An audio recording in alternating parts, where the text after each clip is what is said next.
Pénurie de main-d'œuvre maintenant. Vous savez que ça frappe plusieurs secteurs, dont celui de la construction. Et le gouvernement était interpellé par cette pénurie de main-d'œuvre en construction, alors qu'on a des besoins, ne serait-ce qu'en habitation, qui sont très, très importants. C'est pour ça qu'on a lancé cette espèce de formation accélérée en construction où on paye les élèves inscrits 750 $ par semaine. Ça a été annoncé par le gouvernement avant les fêtes, où on prend un peu le modèle de ce qu'on a fait quand on avait besoin de préposer aux bénéficiaires, rappelez-vous, là, dans la foulée de la pandémie. Alors, un texte de notre collègue Alexandre Duval, que vous trouverez encore sur le site Internet de Radio-Canada d'ailleurs, nous disait que les élèves qui sont inscrits à ces formations accélérées en construction vont pas être obligés de travailler dans le métier, même si on les paye pour se former. Alors, 300 millions de dollars que le gouvernement Legault a investi dans ces formations-là pour pallier au manque de main-d'œuvre. J'imagine qu'on aimerait avoir un certain retour sur l'investissement. On va en parler avec Patrick Bérubé. Il est directeur général du Conseil provincial du Québec des métiers de la construction. Monsieur Bérubé, bonjour. Bonjour, Mme Desrochers. Est-ce que c'est quelque chose que vous aviez demandé, ça, cette espèce d'obligation de travailler dans le domaine? Bien, en fait, pour être honnête avec vous, quand on nous a annoncé cette mesure-là incitative pour aller chercher des gens, de toute évidence, on ne nous avait pas consultés.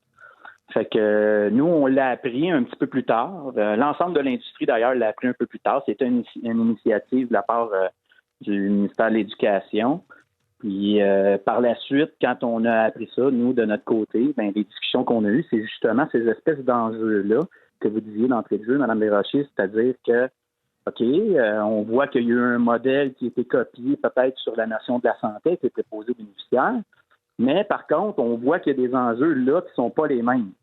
Parce que là, on se dit, ben si on débourse 750 $ par personne par semaine pour totaliser un montant de 300 millions à la fin, quand même une grosse cagnotte.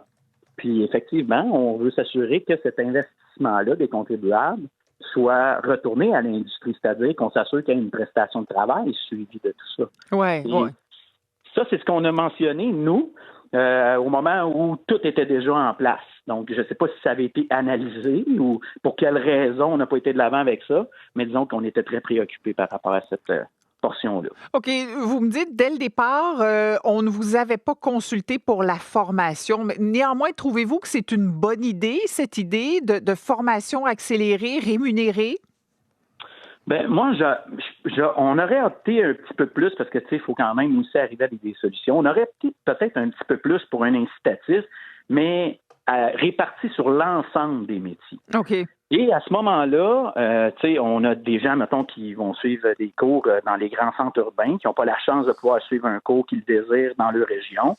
Et ces gens-là, la plupart du temps, n'ont pas d'incitatif. Ils doivent par eux-mêmes venir dans les grands centres urbains, se loger, se déplacer. Bref, ce qu'on aurait aimé, c'est que cet argent-là soit réparti sur l'ensemble des gens qui veulent suivre un DEP.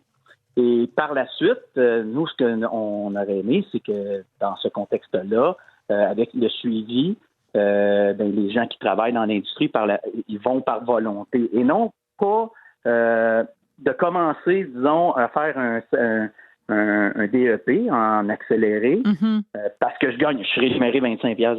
On va se dire les vraies choses. Ouais. C'est quand même une belle attrait.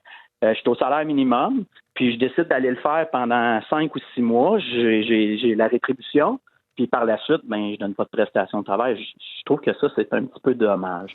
Mais je pense que ça aurait pu être mieux investi, pour vrai. OK, parfait. OK.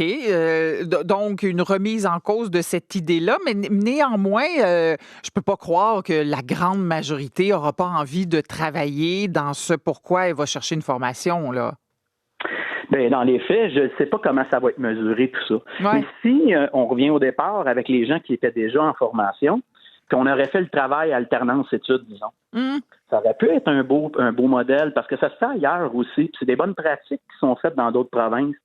Et je disais plutôt en entrevue aujourd'hui, il y a des pics dans la construction. Il y a des moments où on a besoin de plus de monde, puis il y a des moments où, d'un fois, ça va redescendre. C'est vrai. C'est cyclique, tout ça. Alors, les moments où on en a le plus besoin, les gens qui sont déjà en formation, pourquoi pas les sortir, faire une alternance, les mettre en chantier, mais avec l'obligation de retour à la formation pour ensuite compléter cette formation-là. Parce que il faut pas non plus qu'au final, on veuille autant une quantité par rapport à la qualité, parce qu'au final, c'est tous les contribuables, c'est vous, c'est moi, c'est tout le monde. Si les travaux qui sont effectués sont à être refaits, parce que la qualité des travaux Personne ne sont gagne, pas là. Ouais. ben, on gagne rien, là. Tu sais, je veux dire, c'est pas ça qui est win-win. Ouais. Il faut s'entendre, puis j'aimerais juste terminer là-dessus, peut-être, Mme Desrochers, c'est que le DEP en tant que tel, là, il est supposé être qualifié comme étant le minimum requis pour mettre quelqu'un en chantier. Mm-hmm. Donc, ça, c'est supposé être le minimum. Je ne sais pas de quelle façon on a déterminé que le minimum du minimum, ça allait être une attestation d'études et que ça allait devenir la norme pour le métier en question.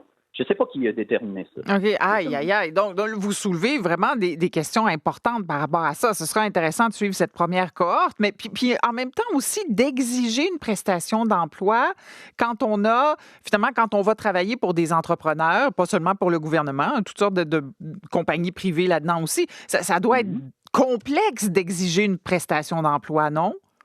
Non, pas tant, je vous dirais. Bon, OK. Non, je vais vous dire pourquoi. Parce que, premièrement, la compilation des heures ou de la prestation de travail, c'est la Commission de la construction du Québec qui la possède. Ah bon? C'est elle qui a les heures enregistrées d'une personne. Fait à proprement dit, si factuellement, mettons, je vous donne un exemple. Moi, je suis un salarié, j'ai fait un AEP, je suis obligé de faire une prestation de travail. Que je travaille pour 1, 2, 3, 4 entrepreneurs. Ça change rien parce qu'on a les heures compilées. Ben oui. On a les heures compilées à la commission. Ouais. Donc là, on pourrait dire, je sais pas, moi, en 2 ans, il faudrait que tu fasses minimalement, mettons, 1000 heures, n'importe quoi. Mm-hmm.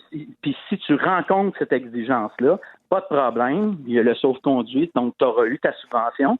Mais si dans les faits, tu n'es pas capable de démontrer que tu as fait une prestation de travail, compilée en heures et non en employeur, ben à ce moment-là, tu es obligé de rembourser comme ça s'est fait dans le système de la santé. Oui. Très intéressant votre éclairage. Patrick Bérubé, vous êtes directeur général du Conseil provincial du Québec des métiers et de la construction. Merci de l'entrevue. Ça m'a fait plaisir, madame. Au revoir. Bonne soirée.